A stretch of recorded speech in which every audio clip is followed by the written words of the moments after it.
ঘরে বাইরে সবখানেই নিরাপত্তাহীন হয়ে পড়ছে শিশুরা, বাড়ছে ধর্ষণ ও খুনের মতো নৃশংসতা। সামাজিক অস্থিরতা আর বিচারহীনতার সংস্কৃতি দায়ী বলছেন বিশেষজ্ঞরা। যে নির্মমতা, যে পৈশাচিকতা, এগুলো কিন্তু সিনেমা বা মুভির মাধ্যমে ভীষণভাবে আমাদের ইনফ্লুয়েন্স করছে। কোনো অপরাধীকে জবাবদিহির আওতায় আনা হয়েছে বা শাস্তি তার নিশ্চিত করা হয়েছে, এই ধরনের খুব একটা বেশি দৃষ্টান্ত নাই। দেখছিলেন প্রধান শিরোনাম। সন্ধ্যার সময়ের সঙ্গে আছে আমি সাইফুল রুদ্র এবং আমি সজল মিত্র রিচার্ড। এবার অন্যান্য শীর্ষ সংবাদ। ধর্মীয় অনুভূতিতে আঘাত দিয়ে লেখালেখি করলে তার বিরুদ্ধে আইনি ব্যবস্থা নেওয়ার ঘোষণা স্বরাষ্ট্রমন্ত্রীর। হত্যাকারীদের চিহ্নিত না করায় মানবাধিকার সংগঠনের উদ্বেগ। নারায়ণগঞ্জে বাসায় ঢুকে তরুণী ধর্ষণের ঘটনায় মামলা তুলে নিতে হুমকি। অভিযুক্ত 7 খুন মামলার প্রধান আসামি নূর হোসেনের ভাগিনা হওয়ায় আতঙ্কিত পরিবার। রাজনৈতিক কারণেই জিএসপি সুবিধা স্থগিত রেখেছে যুক্তরাষ্ট্র, বললেন বাণিজ্যমন্ত্রী। কিন্তু বিএনপি বলছে সরকারের ব্যর্থতা। ৭১ মানবতা বিরোধী অপরাধের দায়ে বাগেরহাটের সিরাজ মাস্টারের ফাঁসির আদেশ। খান আকরামের আমৃত্যু কারাদণ্ডাদেশ। গণজাগরণ মঞ্চ ও সাধারণ মানুষের উল্লাস। এবং সুন্দরবনে চোরা শিকারীদের হাতে একের পর এক বাঘ হত্যার ঘটনায় অস্তিত্ব সংকটে রয়্যাল বেঙ্গল টাইগার। সম্প্রতি চামড়া ও হাড় উদ্ধারের ঘটনায় উদ্বিগ্ন সংশ্লিষ্টরা।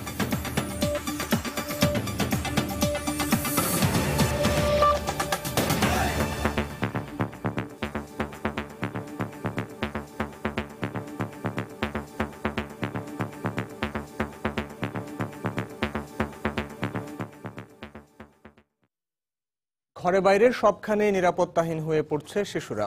বাংলাদেশ শিশু অধিকার ফোরামের হিসেবে গত 3.5 বছরে ধর্ষণ ও খুনের মতো নৃশংসতার শিকার হয়েছে 1800 শিশু। অন্যদিকে বিবিএস এর জরিপ বলছে পরিবারে বাবা মায়ের হাতে মারধরের শিকার হচ্ছে 2/3 শিশু। বিশেষজ্ঞরা বলছেন সামাজিক অস্থিরতা আর বিচারহীনতার সংস্কৃতির কারণেই বাড়ছে শিশুদের প্রতি নৃশংসতা। আরো জানাচ্ছেন তাফসির বাবু।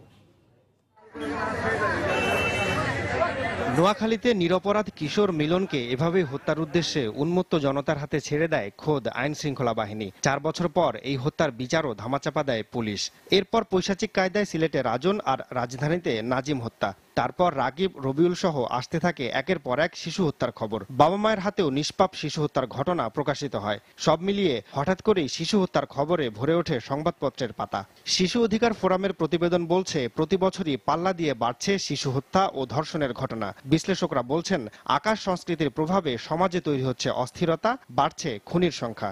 এখন সমাজে যে অপরাধের যে ধরন, যে নির্মমতা, যে পৈশাচিকতা, এগুলো কিন্তু সিনেমা বা মুভির মাধ্যমে ভীষণভাবে আমাদের ইনফ্লুয়েন্স করছে। মানুষের মধ্যে অস্থিরতা বাড়ছে, সহনশীলতাটা কমছে। যারা এই ধরনের অপরাধ সংগঠিত করছে তাদের সামনে তো কোনো অপরাধীকে জবাবদিহির আওতায় আনা হয়েছে বা শাস্তি তার নিশ্চিত করা হয়েছে, এই ধরনের খুব একটা বেশি দৃষ্টান্ত নাই।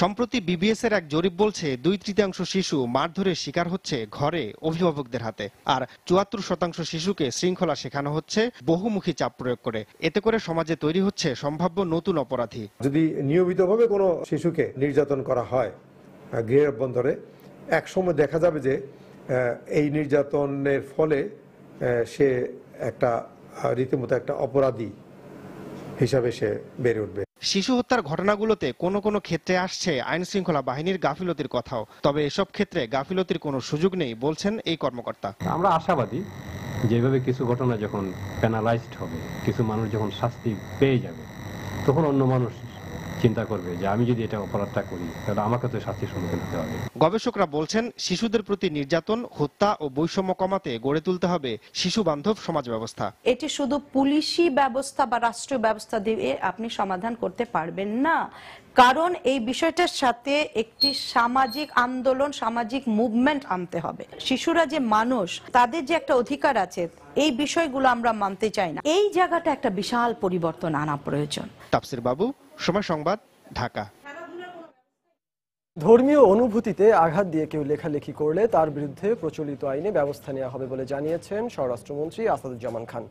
দুপুরে রাজধানীর গ্যান্ডারিয়ায় মাদকদ্রব্য নিয়ন্ত্রণ অধিদপ্তরের আঞ্চলিক কার্যালয় উদ্বোধন শেষে সাংবাদিকদের প্রশ্নের জবাবে একথা বলেন। এ সময় তিনি বলেন, ব্লগার নিলয় চট্টোপাধ্যায় হত্যার ঘটনায় আসামিকে ধরতে সর্বাত্মক চেষ্টা চলছে। ধর্মীয় অনুভূতিতে আঘাত হানলে আমাদের দেশে আইন আছে, প্রচলিত আইন আছে, সেই আইনে আমরা ব্যবস্থা নেব। যার যার ধর্ম শেষে করবে, যার যার ধর্মের শেষে তাকে সম্মান প্রদর্শন করবে, কিন্তু অন্যের ধর্মে নিয়ে কটূক্তি করা এটা মোটেই বাঞ্ছনীয় না। নিলয় এটাও আমাদের কাছে যথেষ্ট পরিমাণ ক্লু রয়েছে। অনুমান ভিত্তিক আমরা কিছু করতে চাই না। অনুমান ভিত্তিক করতে চাইলেই হয় এটা কি আসল ক্রিমিনাল সে পালিয়ে যায় কিংবা সুযোগ পায়। সেজন্যই আমরা চেষ্টা করছি যে আমরা সবগুলো উপাদান একখানে করে আমরা যাচাই করে আসল ক্রিমিনালকে ধরার জন্য সর্বাত্মক প্রচেষ্টা নিচ্ছি। মুক্তমনা লেখকদের উপর সরকারের বিভিন্ন সংস্থার নজরদারির ঘোষণায় গভীর উদ্বেগ প্রকাশ করেছে মানবাধিকার সংস্থা আইন ও সালিশ কেন্দ্র। বিকেলে গণমাধ্যমে পাঠানো সংস্থাটির নির্বাহী পরিচালক সুলতানা কামাল স্বাক্ষরিত এক বিজ্ঞপ্তিতে এই উদ্বেগ জানানো হয়। বিজ্ঞপ্তিতে উল্লেখ করা হয়, একের পর এক মুক্তমনা লেখক হত্যার ঘটনায় আইন শৃঙ্খলা রক্ষাকারী বাহিনী অপরাধীদের চিহ্নিত করতে ব্যর্থ হয়েছে। এ অবস্থায় সরকারি বিভিন্ন বাহিনীর এমন ঘোষণা হতাশাজনক। আর এমন সিদ্ধান্তে অপরাধীরা উৎসাহিত হবে বলেও বিজ্ঞপ্তিতে উল্লেখ করা হয়। নারায়ণগঞ্জে বাসায় ঢুকে মা ও ভাইকে আটকে রেখে তরুণী ধর্ষণের ঘটনায় মামলা তুলে নিতে হুমকি দেওয়া হচ্ছে পরিবারকে। ধর্ষক আলোচিত 7 খুন মামলার প্রধান আসামি নূর হোসেনের ভাগিনা হওয়ায় আতঙ্কে দিন পার করছে পরিবারটি। নিহত প্যানেল মেয়র নজরুল ইসলামের স্ত্রী সেলিনা ইসলামের দাবি, অপরাধ করে শাস্তি না হওয়ায় নূর হোসেনের পরিবার ও তার সহযোগীরা অপরাধ কর্মকাণ্ড চালিয়ে যাচ্ছে। তবে পুলিশ বলছে এই ঘটনায় জড়িতদের ধরতে অভিযান চলছে। নারায়ণগঞ্জ প্রতিনিধি শরীফ উদ্দিন সবুজের তথ্য ও রবিউল ইসলামের তোলা ছবি নিয়ে ডেস্ক রিপোর্ট। খারাপ বিহেভ করতেছে, করার পরে মারে আর ছোট ভাইয়ের টয়লেটে আটকে দিয়েছে। খারাপ বিহেভ কথা বলতেছে কিরকম একটা ধাক্কা দিয়ে খাটের উপর ফেললো। এভাবেই নিজের উপর নির্যাতনের বর্ণনা দিলেন ধর্ষণের শিকার হওয়া এই তরুণী। নারায়ণগঞ্জের সিদ্ধিরগঞ্জে একটি ভাড়া বাসায় মা ও ছোট ভাইকে নিয়ে থাকতেন তিনি। বাবা মারা যাওয়ায় পার্লারে কাজ করে কোনো মতে সংসার টিকিয়ে রেখেছিলেন, কিন্তু পার্লারে আসা যাওয়ার পথে প্রায়ই তাকে উত্ত্যক্ত করত একই এলাকার বখাটে ফয়সাল ও তার সহযোগীরা। স্বজনদের অভিযোগ, গত 5 আগস্ট রাতে ফয়সাল ও তার সহযোগীরা মেয়েটির বাড়িতে ঢুকে মা ও ভাইকে জিম্মি করে চাঁদা দাবি করে। চাঁদা না দেয়ায় ফয়সাল তাকে জোর করে ধর্ষণ করে, এমনকি পরে অশ্লীল ছবি ও ভিডিও ধারণ করে এলাকায় ছড়িয়ে দেয়। ধর্ষক ফয়সাল 7 খুন মামলার প্রধান আসামি নূর হোসেনের ভাগ্নে হওয়ায় আতঙ্কে দিন পার করছে পরিবারটি। বাইরে যেতে পারে না। আমার মেয়েটার পয়সা দিয়ে আমি ঘর ভাড়া দিতাম, আমার ছেলে তো খাইতাম। এখন আমাকে কে চালাবে, কে পরিচালনা করবে? ফয়সাল আমার ছেলেটাকে এমন হুমকি দিচ্ছে, আর ছোট ভাই তো নিচে কিডন্যাপ করে। 7 খুন মামলার বাদী ও নিহত প্যানেল মেয়র নজরুল ইসলামের স্ত্রী সেলিনা ইসলামের দাবি, প্রভাবশালী হওয়ায় অপরাধ করে বারবার পার পেয়ে যাওয়ায় নূর হোসেনের সহযোগীদের অপরাধের মাত্রা বেড়েই চলেছে। এজাহারভুক্ত আসামিদের নাম বাদ পড়ে, কিন্তু তাদেরকে না ধরে জিজ্ঞেস না করে যেভাবে নাম বাদ দেওয়া হলো, প্রশাসন যদি এদের কোনো ব্যবস্থা না নেয়, ভবিষ্যতে 7 মার্ডারের মতন আরো বড় বড় ঘটনা এই এলাকায় ঘটবে। এরই মধ্যে ফয়সালকে গ্রেফতার করেছে পুলিশ। মামলা হওয়ার পর আমি কালকে রাত্রে অভিযান করে ফয়সালকে আমি গ্রেফতার করি। বাকিদেরকেও গ্রেফতারের চেষ্টা অব্যাহত আছে। গত 8 আগস্ট ফয়সাল, প্রান্ত ও রাসেলকে আসামি করে সিদ্ধিরগঞ্জ থানায় একটি মামলা দায়ের করেন নির্যাতিতার মা। সময় সংবাদ, নারায়ণগঞ্জ। বৃষ্টি ড্রেজার সংগ্রহ প্রকল্প সহ 2384 কোটি টাকা ব্যয়ে 7টি প্রকল্পের অনুমোদন দিয়েছে জাতীয় অর্থনৈতিক পরিষদের নির্বাহী কমিটি একনেক। সকালে রাজধানীর শেরেবাংলা নগরে এনএসি সম্মেলন কক্ষে প্রধানমন্ত্রী শেখ হাসিনার সভাপতিত্বে বৈঠকে এই অনুমোদন দেওয়া হয়। প্রকল্প 7টির মধ্যে 6টি নতুন এবং 1টি সংশোধিত। সভা শেষে সংবাদ সম্মেলনে এই তথ্য জানান পরিকল্পনা মন্ত্রী আহম মোস্তফা কামাল। অন্যান্য প্রকল্পগুলোর মধ্যে রয়েছে গোদাগাড়ি, আমনুরা নাচল, পার্বতীপুর আড্ডা সড়ক উন্নয়ন, রংপুর সিটি কর্পোরেশনের উন্নয়ন, সোনাহাট স্থলবন্দর উন্নয়ন ও বিজিবির সদর দপ্তরে 15 তলা বিশিষ্ট 2টি আবাসিক ভবন নির্মাণ প্রকল্প।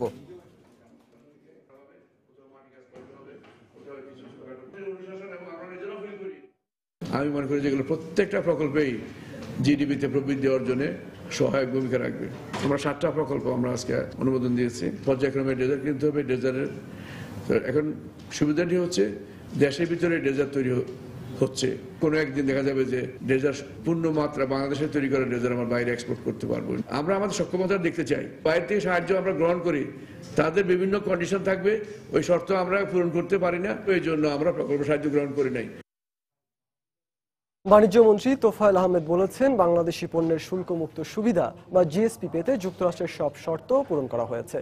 শুধুমাত্র রাজনৈতিক কারণে বাংলাদেশের জিএসপি সুবিধা যুক্তরাষ্ট্র স্থগিত রেখেছে বলে মন্তব্য করেন তিনি।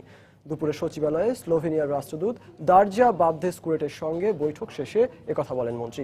এ সময় তিনি বলেন, জিএসপি সুবিধা পেতে আর কোনো উদ্যোগ সরকার নেবে না। রাজনৈতিকভাবে বাংলাদেশকে বিবেচনা করা ছাড়া এটা না পাওয়ার কোনো কারণ নেই। যে শর্ত 16টা তারা দিয়েছিল আমরা পূরণ করেছি। আমার ধারণা জন্মেছে এই শর্তের থেকে আরো বেশি যদি কিছু আমরা করি, তারপরে তারা এই যে স্থগিতাদেশ প্রত্যাহার করবে না। তো আমরা আশা করব যে আমাদের সাথে যেহেতু টিকফা আছে, তার আওতায় তারা আগামী দিনগুলোতে এটা বিবেচনা করবে, এই স্থগিতাদেশটা তারা প্রত্যাহার করবে। এদিকে বিএনপির পক্ষ থেকে বলা হয়েছে, মার্কিন যুক্তরাষ্ট্রের সাথে পররাষ্ট্র মন্ত্রণালয়ের তিক্ত সম্পর্কের কারণেই জিএসপি সুবিধা থেকে বঞ্চিত হয়েছে বাংলাদেশ। বিকেলে রাজধানী নয়াপল্টনের সংবাদ সম্মেলনে দলের আন্তর্জাতিক বিষয়ক সম্পাদক আসাদুজ্জামান রিপন এই কথা বলেন। মার্কিন যুক্তরাষ্ট্রের তরফ থেকে জিএসপি সুবিধা না পাওয়ার বিষয়টি অত্যন্ত উদ্বেগজনক। জিএসপি সুবিধা না পাওয়ার ক্ষেত্রে হচ্ছে মার্কিন যুক্তরাষ্ট্রের সাথে বাংলাদেশের সম্পর্কের তিক্ততা, এই বিষয়টিও বাংলাদেশ জাতীয়তাবাদী দল উদ্বিগ্ন। কেন বাংলাদেশ জিএসপি সুবিধা পেল না, তার কারণটি সরকারকে ব্যাখ্যা করতে হবে। সন্ধ্যার সময় আরো থাকছে, যশোর শিক্ষা বোর্ডে টানা 4 বছর উচ্চ মাধ্যমিকে ফল বিপর্যয়। নতুন শিক্ষা পদ্ধতির সঙ্গে দূরত্বকে দায়ী করছেন সংশ্লিষ্টরা। যোগ্য শিক্ষক নিয়োগের দাবি শিক্ষাবিদদের। ৭১ মানবতা বিরোধী অপরাধের দায়ে বাগেরহাটের শেখ সিরাজুল হক ওরফে সিরাজ মাস্টারকে মৃত্যুদণ্ড ও খান আকরাম হোসেনকে আমৃত্যু কারাদণ্ডাদেশ দিয়েছেন ট্রাইব্যুনাল 1। সিরাজ মাস্টারের বিরুদ্ধে মুক্তিযুদ্ধের সময় বাগেরহাট জেলার বিভিন্ন স্থানে হত্যা, গণহত্যা, লুণ্ঠন, অগ্নিসংযোগ সহ মোট 7টি অপরাধের মধ্যে 6টি প্রমাণিত হয়েছে। অন্যদিকে খান আকরাম হোসেনের বিরুদ্ধে আনা 2টি অভিযোগের মধ্যে প্রমাণিত হয়েছে 1টি। ৭১ মহান মুক্তিযুদ্ধের সময় শেখ সিরাজুল হক ওরফে সিরাজ মাস্টার কসাই সিরাজ নামেই পরিচিত ছিল। তার নেতৃত্বে ও খানা আকরামের সহযোগিতায় বাগেরহাটের বিভিন্ন এলাকায় সংগঠিত হয় হত্যা, গণহত্যা, ধর্ষণের মতো মানবতা বিরোধী অপরাধ। মঙ্গলবার আন্তর্জাতিক অপরাধ ট্রাইব্যুনাল তার রায়ে এই দুইজনের বিরুদ্ধে আনা মোট 7টি অভিযোগের মধ্যে 6টি অভিযোগ প্রমাণিত হয়েছে বলে রায় দেন। এর মধ্যে 5টি অপরাধ সিরাজ কসাইয়ের আর 1টি অপরাধ খান আকরামের। ট্রাইব্যুনাল ঘোষণা করেন সিরাজ মাস্টারের মৃত্যুদণ্ড আর খান আকরামের আমৃত্যু কারাদণ্ডের রায়। আসামি সিরাজ মাস্টারের বিরুদ্ধে সন্দেহিতভাবে মানবতার বিরুদ্ধে অপরাধ প্রমাণ হয়, তাকে ফাঁসিতে ঝুলিয়ে অথবা গুলি করে রায় কার্যকর করার জন্য নির্দেশ দিয়েছেন আদালত। আর খান আকরাম হোসেন, তার বিরুদ্ধে এক চার্জ প্রমাণ হয়েছে এবং তাকে স্বাভাবিক মৃত্যু না হওয়া পর্যন্ত জেলখানায় থাকবে। মামলার সংশ্লিষ্ট প্রসিকিউটর বলেন, আসামিদের এই রায়ই প্রাপ্য ছিল। 1971 সালে উনাকে যখন মুক্তিযোদ্ধারা ধরেছিলেন, তাকে দেখার জন্য টিকেটের ব্যবস্থা করা হয়েছিল। সেই রকমের অপরাধী উনি ছিলেন। আজকে আমরা উনার 5টি চার্জে মৃত্যুদণ্ড হওয়াতে আমরা প্রসিকিউশন অত্যন্ত খুশি। এদিকে এ রায়ে ন্যায় বিচার হয়নি দাবি করে এ রায়ের বিরুদ্ধে আপিল করার কথা জানিয়েছেন আসামি পক্ষ। আমরা অবশ্যই এ রায়ে সংক্ষুব্ধ এবং উচ্চ আদালতে আমরা অ্যাপিল করব। 2টি চার্জে আমরা ন্যায় বিচার পেয়েছি এবং 3 নম্বর চার্জ অর্থাৎ টোটাল চার্জের 7 ফজলুল হক শিকদার মার্ডার কেসে আমরা ন্যায় বিচার পাইনি। গত বছরের 5 নভেম্বর সিরাজ মাস্টার, খান আকরাম ও আব্দুল লতিফ তালুকদারের বিচার শুরু হয়। তবে বিচার চলাকালে আব্দুল লতিফ তালুকদার মারা গেলে তার বিরুদ্ধে আনা অভিযোগ অকার্যকর ঘোষণা করেন ট্রাইব্যুনাল। আন্তর্জাতিক অপরাধ ট্রাইব্যুনাল তার রায়ে বলেছেন, সিরাজ মাস্টারের অপরাধের গভীরতা এতটাই বেশি যে তার প্রত্যেকটি অভিযোগেই পৃথকভাবে মৃত্যুদণ্ডই কাম্য ছিল। তবে সরকার চাইলে ফাঁসিতে ঝুলিয়ে অথবা তাকে ফায়ারিং স্কোয়াডে দিয়ে মৃত্যুদণ্ড কার্যকর করতে পারে। আর এ নিয়ে 2টি ট্রাইব্যুনালে 21টি মামলায় 24 জনের রায় ঘোষণা সমাপ্ত করল আন্তর্জাতিক অপরাধ ট্রাইব্যুনাল। আন্তর্জাতিক অপরাধ ট্রাইব্যুনাল থেকে আফজাল হোসেন, সময় সংবাদ, ঢাকা। সিরাজ মাস্টারের ফাঁসির আদেশ ও খান আকরাম হোসেনের আমৃত্যু কারাদণ্ডের আদেশে সন্তোষ প্রকাশ করেছে গণজাগরণ মঞ্চ। রায় ঘোষণার আগে সকাল থেকে এই মঞ্চের নেতাকর্মীরা শাহবাগে জড়ো হন। রায় শোনার পরপরই তারা উল্লাস প্রকাশ করেন এবং বাকি রাজাকারদের ফাঁসির দাবিতে স্লোগান দিতে থাকেন। তাৎক্ষণিক প্রতিক্রিয়ায় মঞ্চের মুখপাত্র ডাক্তার ইমরানের সরকার সাংবাদিকদের জানান, এই রায়ের মাধ্যমে আবারও ন্যায় বিচার প্রতিষ্ঠিত হয়েছে।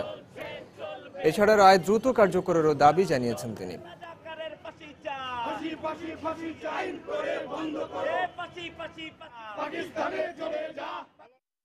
আমরা এই দুটি রায়কেই স্বাগত জানাচ্ছি। রায়গুলো ঘোষণা হচ্ছে আন্তর্জাতিক অপরাধ ট্রাইব্যুনালে, কিন্তু আমরা দেখছি আপিল বিভাগে গিয়ে সেই মামলাগুলো ঝুলে যাচ্ছে এবং কোনোভাবেই সেই রায়গুলো কার্যকর হচ্ছে না এবং কাল বিলম্ব হচ্ছে। তাই আমরা দাবি জানাবো, শুধু রায় ঘোষণা নয়, অবিলম্বে রায় কার্যকর করার উদ্যোগ গ্রহণ করুন। এদিকে সিরাজ মাস্টার ও খান আকরাম হোসেনের বিরুদ্ধে ট্রাইব্যুনালের রায়ে সন্তোষ প্রকাশ করে আনন্দ মিছিল ও মিষ্টি বিতরণ করেছেন বাগেরহাটের মুক্তিযোদ্ধারা। ট্রাইব্যুনালের রায়ের পর শহরের জেলা মুক্তিযোদ্ধা সংসদ কার্যালয় থেকে একটি আনন্দ মিছিল বের করা হয়। মিছিলটি শহরের বিভিন্ন সড়ক ঘুরে আবারও মুক্তিযোদ্ধা সংসদ কার্যালয়ে গিয়ে শেষ হয়। এদিকে একই সময়ে সদর উপজেলার মুখাইট মোড় থেকে একটি আনন্দ মিছিল বের করেন স্থানীয়রা। পরে উপস্থিত জনতার মাঝে মিষ্টি বিতরণ করা হয়।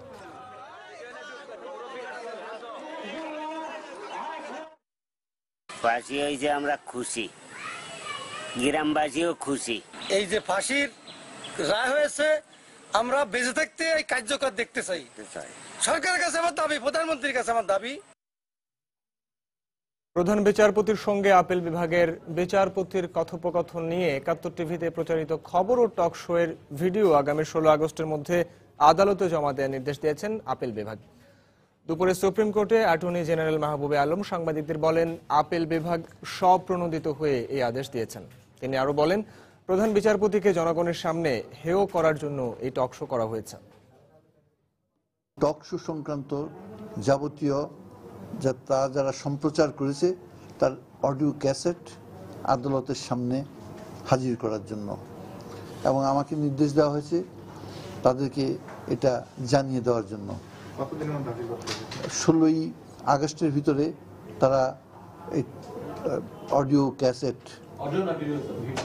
ভিডিও ক্যাসেট আদালতে দাখিল করবেন। প্রধান বিচারপতির ছবি দিয়ে এবং আরেকজন ব্যক্তি তার কোনো ছবি না দিয়ে তারা যেভাবে এটাকে প্রচার করেছে, আমার বিবেচনায় এটা নিশ্চয়ই আদালত অবমাননা হয়। এটাকে প্রচার করে জনসমক্ষে দেশবাসীর সামনে প্রধান বিচারপতিকে হেয় করার একটি প্রচেষ্টা চালানো হয়েছে। বিএনপি চেয়ারপারসন বেগম খালেদা জিয়াকে জাতির জনক বঙ্গবন্ধু শেখ মুজিবুর রহমানের মৃত্যুবার্ষিকীতে জন্মদিন পালন না করার আহ্বান জানিয়েছেন জনপ্রশাসন মন্ত্রী সৈয়দ আশরাফুল ইসলাম। প্রয়োজনে পরের দিন কেক কেটে বিএনপি নেত্রীকে জন্মদিন পালনের আহ্বান জানান তিনি। দুপুরে জাহাঙ্গীরনগর বিশ্ববিদ্যালয়ে জহির রায়হান মিলনায়তনে জাতির জনকের 40তম মৃত্যুবার্ষিকী উপলক্ষে আয়োজিত এক আলোচনা সভা শেষে সাংবাদিকদের তিনি একথা বলেন। অনেকেই বলে যে 15ই আগস্ট ওনার জন্ম, ধরিয়ে নিলাম ওনার জন্ম। তারপরেও বলছি যে আপনি কেক কেটে ফুর্তি করেন পরের দিন, তাতে আমাদের লাভ হচ্ছে না। কিন্তু এদিন জাতীয় শোক দিবস, মধ্যবর্তী নির্বাচনের কোনো সুযোগ বাংলাদেশে বর্তমানে নাই। এই সরকার সফল কানুন সরকার, এবং এই সরকারের সামনে আরও কিছু অনেক করার বাকি রয়েছে। এবং আমি আশা করি যে প্রধানমন্ত্রী শেখ হাসিনা সঠিক সময়ে পার্লামেন্টকে ডিসলভ করে আপনার নির্বাচন। খাদ্যমন্ত্রী বলেছেন, নতুন ষড়যন্ত্র করতেই বিএনপি নেত্রী লন্ডনে তার ছেলের কাছে যাচ্ছেন। সকালে জাতীয় প্রেস ক্লাবে বাংলাদেশ মুক্তিযোদ্ধা মহাজোট আয়োজিত জাতীয় শোক দিবসের আলোচনা সভায় বক্তব্য রাখেন তিনি। আলোচনা সভায় মুক্তিযুদ্ধ বিষয়ক মন্ত্রী বলেন, মুক্তিযুদ্ধের চেতনাকে ধ্বংসের প্রক্রিয়া বাস্তবায়নের জন্য বঙ্গবন্ধুকে হত্যা করা হয়েছিল। বঙ্গবন্ধুর হত্যা, সেই হত্যাটা ছিল আমাদের মুক্তিযুদ্ধের যে চেতনা, যে আদর্শ, সেটাকে নস্যাৎ করার জন্য। কারণ যারা ক্ষমতা এসছে আইসেই ঠিক মুক্তিযুদ্ধের চেতনা বিরোধী কাজ এদেশে শুরু করেছিলেন। খালেদা জিয়া আবার তার ওই যার সাথে আইএস কানেকশন, যার সাথে জঙ্গি কানেকশন, যার সাথে আল কায়দা কানেকশন, সেই পুত্রের সাথে আবার লন্ডনে দেন দরবার করতে যাচ্ছে। কি পরিকল্পনা সেখানে করে আসেন, আবার কোন পথে হাঁটেন বাংলাদেশে এসে বলা মুশকিল। আসবেন, পরামর্শ করার জন্য গেছেন। বাংলাদেশে এই সমস্ত জঙ্গিদের গডফাদার যিনি, তার পুত্রের সাথে পরামর্শ করার জন্য তিনি লন্ডন গেছেন। বঙ্গবন্ধু হত্যার বিচার স্পষ্ট কথা, তদন্তে মোস্তাকের নাম এসেছে, মাহু আলম চাষির নাম এসেছে, জিয়াউর রহমানের নাম এসেছে তদন্তে। তাদের বিরুদ্ধে তারা চার্জশিটেড হয় নাই, যেহেতু তারা মৃত ব্যক্তির নামে চার্জশিট হয় না। বঙ্গবন্ধুর বিরল কিছু ছবি নিয়ে আগামী 13, 14 ও 15 আগস্ট জাতীয় সংসদ ভবনের দক্ষিণ প্লাজায় চিত্র প্রদর্শনীর আয়োজন করেছে ঢাকা উত্তর সিটি কর্পোরেশন। দুপুরে রাজধানীর মহাখালী কমিউনিটি সেন্টারে আয়োজিত সংবাদ সম্মেলনে একথা জানিয়েছেন উত্তরের মেয়র আনিসুল হক। এ সময় তিনি জানান, চিত্রগাথায় শোকগাথা শিরোনামের ওই প্রদর্শনীতে বঙ্গবন্ধুর অন্তত 150 ছবি স্থান পাবে। এই ছবিগুলোর মধ্যে অনেকগুলোই কখনো কোথাও প্রকাশ হয়নি বলেও জানিয়েছেন আনিসুল হক। প্রদর্শনীটি উদ্বোধন করার কথা রয়েছে প্রধানমন্ত্রী শেখ হাসিনার।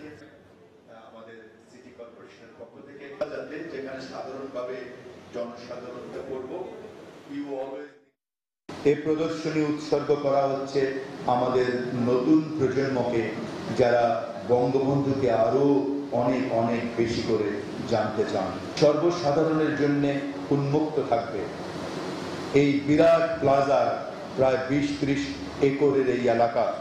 বৃহস্পতিবার 13ই আগস্ট সন্ধে 7টা থেকে রাত 10টা, শুক্রবার 14ই আগস্ট দুপুর 3টা থেকে রাত 10টা, শনিবার 15ই আগস্ট সকাল 11টা থেকে রাত 10টা পর্যন্ত।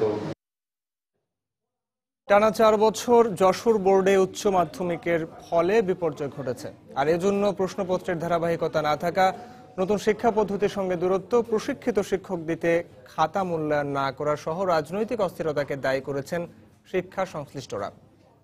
অবশ্য শিক্ষা বোর্ড বলছে, ইংরেজি পরীক্ষা ভালো না হওয়ায় বিপর্যয় ঘটেছে এবার।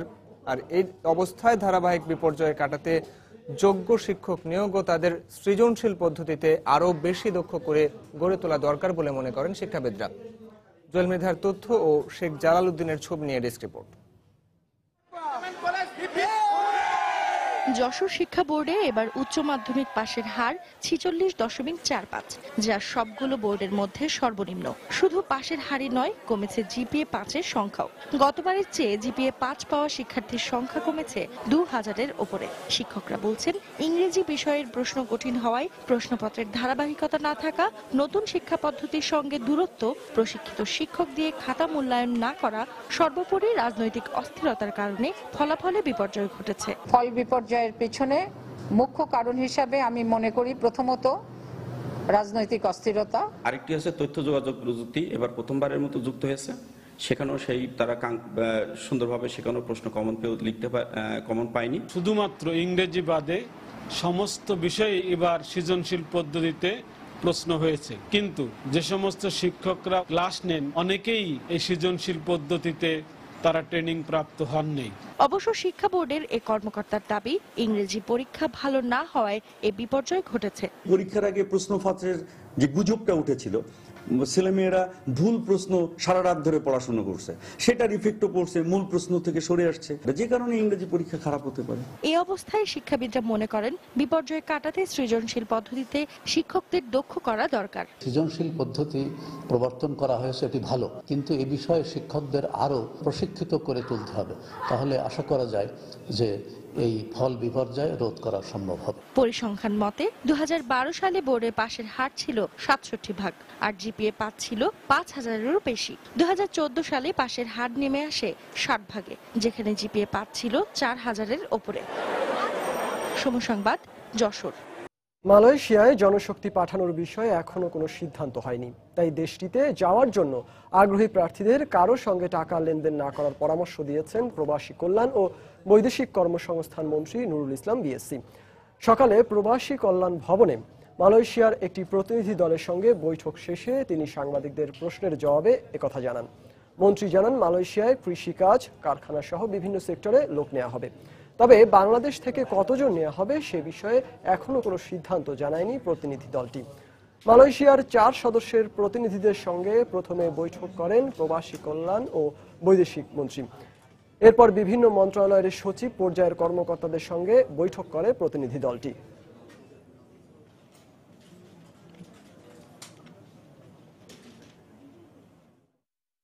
দুটা টিম আসছে, দুটা টিমের সাথে আমরা আলাপ আলোচনা করছি।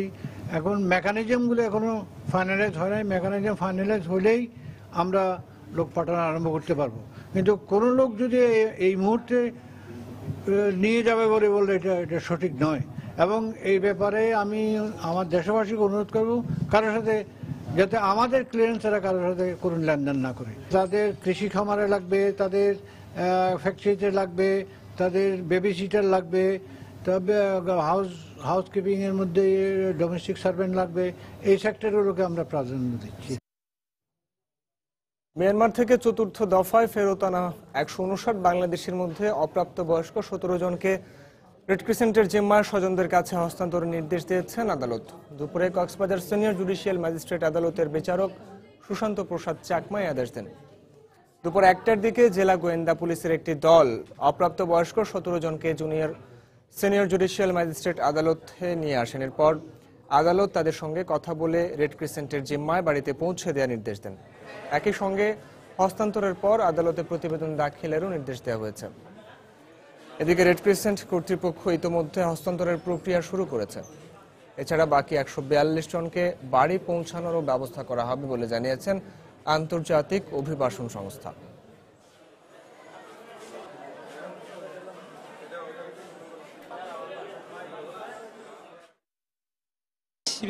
অনেক কষ্ট কি যে কষ্ট করছি ভাই,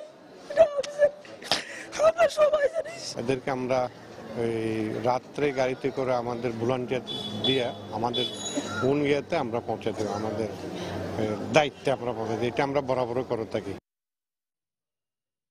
সুন্দরবনে চোরা শিকারীদের হাতে একের পর এক বাঘ হত্যার ঘটনা রয়্যাল বেঙ্গল টাইগারের ভবিষ্যৎ অস্তিত্বকে সংকটে ফেলেছে।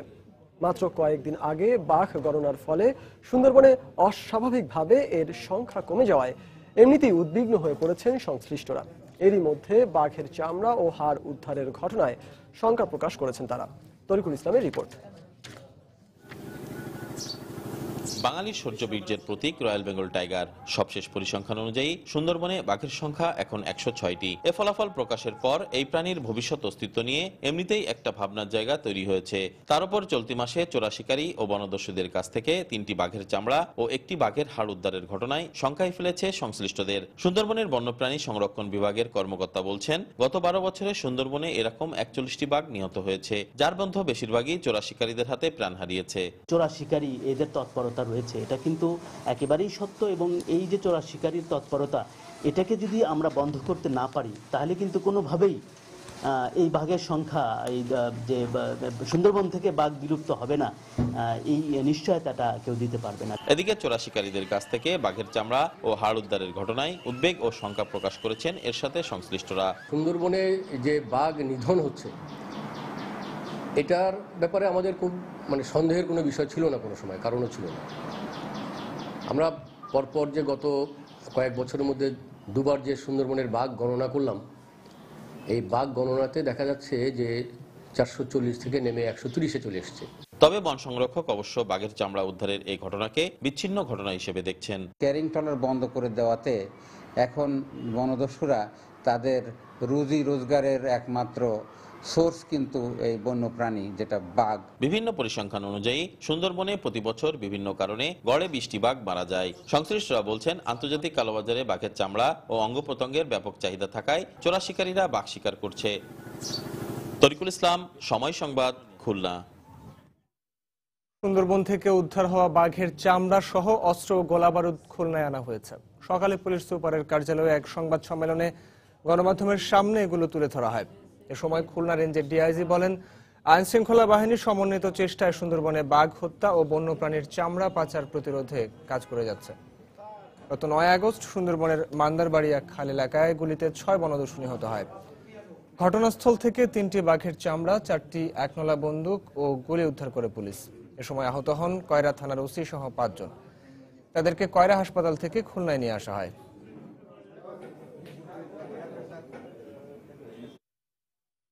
খুলনায় শিশু রাকিব হত্যা মামলার অন্যতম আসামি শরীফ আদালতে স্বীকারোক্তিমূলক জবানবন্দি দিয়েছে।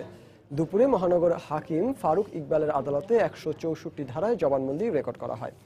এর আগে শরীফকে আদালতে হাজির করে তদন্তকারী কর্মকর্তা। জবানবন্দি দেওয়ার পর তাকে কারাগারে পাঠানোর নির্দেশ দেন বিচারক।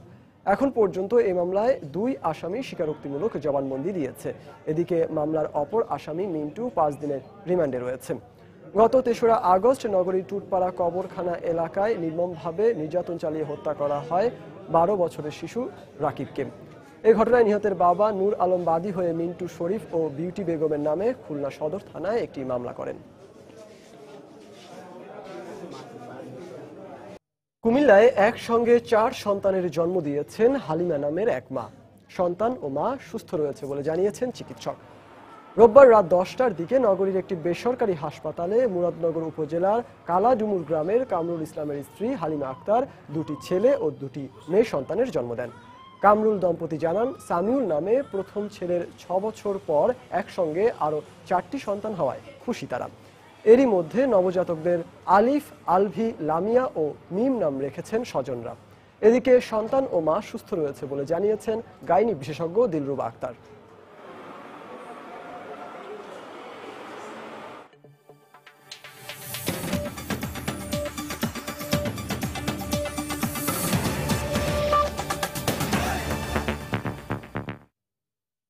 পাকিস্তানের পাঞ্জাব প্রদেশের একটি গ্রামে 2.5 শতাধিক শিশুর উপর যৌন নিপীড়নের অভিযোগে সোমবার 12 জনকে আটক করেছে পুলিশ।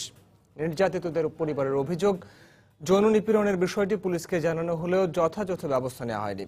এই ঘটনার তীব্র নিন্দা জানিয়ে প্রধানমন্ত্রী নওয়াজ শরীফ জড়িতদের বিরুদ্ধে কঠোর ব্যবস্থা নেওয়ার প্রতিশ্রুতি দিয়েছেন। পাকিস্তানের পাঞ্জাব প্রদেশে যৌন নিপীড়নের শিকার হয়েছে কমপক্ষে 280টি শিশু, যাদের বয়স 5 থেকে 15 বছরের মধ্যে। পরিবারের অভিযোগ, স্থানীয় প্রভাবশালীরা জোর করে শিশুদের দিয়ে যৌনকর্ম ঘটানোর পর ভিডিও ধারণ করত। পরে সেই ভিডিও শিশুটির পরিবারকে দেখিয়ে ব্ল্যাকমেইল করে মোটা অঙ্কের অর্থ আদায় করা হতো। আমাকে যখন আমার ফুটফুটে সন্তানের এমন একটি ভিডিও দেখানো হলো, আমি তা সহ্য করতে পারিনি, জ্ঞান হারিয়ে ফেলি। ভিডিওটিতে শিশুগুলোকে কুড়াল ও চাপাতি দিয়ে ক্রমাগত ভয় দেখানো হচ্ছিল এবং তাদের অশ্লীল কাজ করতে বাধ্য করা হচ্ছিল। নিপীড়িত শিশুদের পরিবারের অভিযোগ, পুলিশকে ঘটনার বিষয়ে জানানো হলেও তারা বিষয়টি ধামাচাপা দিয়ে উল্টো জড়িত ব্যক্তিদের সুরক্ষায় কাজ করে গেছে। যারা অভিযোগ করতে গেছে, পরে তাদেরকে বিভিন্নভাবে হুমকি দেওয়া হচ্ছে। পুলিশের কাছে অভিযোগ করা হলেও পুলিশ আমাদের অভিযোগ নেয়নি, উল্টো আমার ছেলেকে জেল হাজতে আটকে রাখে। আমার ছেলে নির্দোষ, বারবার একথা জানানো হলেও তারা আমলে নেয়নি। এই ঘটনা প্রকাশ হবার পর চাপে পড়ে অভিযান শুরু করে পুলিশ। আমাদের কাছে এ পর্যন্ত এ ধরনের 7টি অভিযোগ এসেছে। এরই মধ্যে জড়িত সন্দেহে 12 জনকে গ্রেফতার করা হয়েছে। এই ঘটনার তীব্র নিন্দা জানিয়ে প্রধানমন্ত্রী নওয়াজ শরীফ বলেন, পুলিশের বিরুদ্ধে গাফিলতির প্রমাণ পাওয়া গেলে তাদের বিরুদ্ধে কঠোর ব্যবস্থা নেওয়া হবে। অন্যদিকে এই বিষয়ে স্বাধীন বিচার বিভাগীয় তদন্তের নির্দেশ দিয়েছেন পাঞ্জাব প্রদেশের মুখ্যমন্ত্রী শাহবাজ শরীফ। মমতাজ মুস্তাফা, সময় সংবাদ।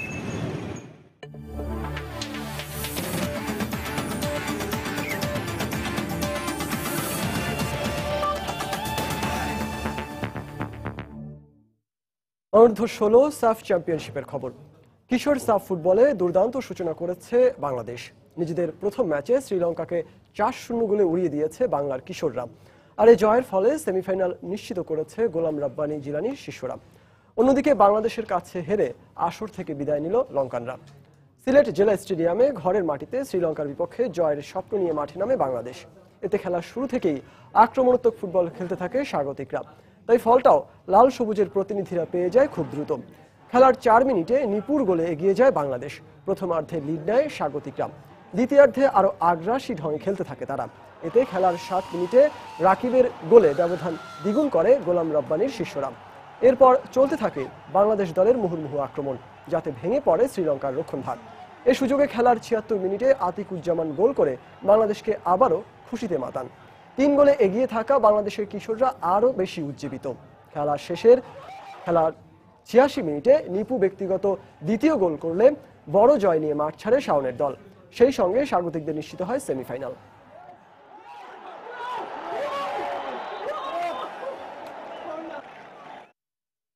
বাংলাদেশ ফুটবল ফেডারেশনের সঙ্গে কাজ করতে প্রাথমিকভাবে চুক্তিবদ্ধ হয়েছে যুক্তরাজ্য ভিত্তিক প্রতিষ্ঠান সকার লীগ ইন্টারন্যাশনাল।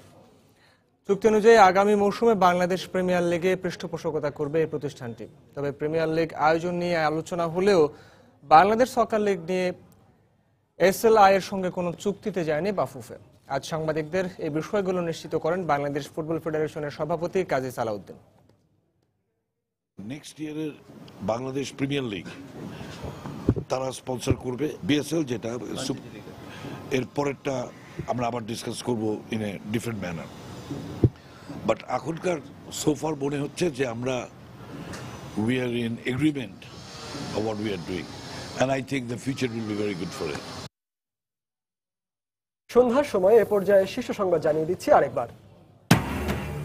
ধর্মীয় অনুভূতিতে আঘাত দিয়ে লেখালেখি করলে তার বিরুদ্ধে আইনি ব্যবস্থা নেওয়ার ঘোষণা স্বরাষ্ট্রমন্ত্রীর। হত্যাকারীদের চিহ্নিত না করায় মানবাধিকার সংগঠনের উদ্বেগ। নারায়ণগঞ্জে বাসায় ঢুকে তরুণী ধর্ষণের ঘটনায় মামলা তুলে নিতে হুমকি। অভিযুক্ত 7 খুন মামলার প্রধান আসামি নূর হোসেনের ভাগিনা হওয়ায় আতঙ্কিত পরিবার। রাজনৈতিক কারণে জিএসপি সুবিধা স্থগিত রেখেছে যুক্তরাষ্ট্র, বললেন বাণিজ্যমন্ত্রী। কিন্তু বিএনপি বলছে সরকারের ব্যর্থতা। ৭১ মানবতা বিরোধী অপরাধের দায়ে বাগেরহাটের সিরাজ মাস্টারের ফাঁসির আদেশ, খান আকরামের আমৃত্যু কারাদণ্ডাদেশ। গণজাগরণ মঞ্চ ও সাধারণ মানুষের উল্লাস। এবং ঘরে বাইরে সবখানেই নিরাপত্তাহীন হয়ে পড়ছে শিশুরা, বাড়ছে ধর্ষণ ও খুনের মতো নৃশংসতা। সামাজিক অস্থিরতা আর বিচারহীনতার সংস্কৃতি দায়ী বলছেন বিশেষজ্ঞরা। দর্শক, এই ছিল সন্ধ্যার সময়ে। যে কোনো খবর পেতে ভিজিট করুন সময়নিউজ.tv। সঙ্গে থাকুন সময়ে।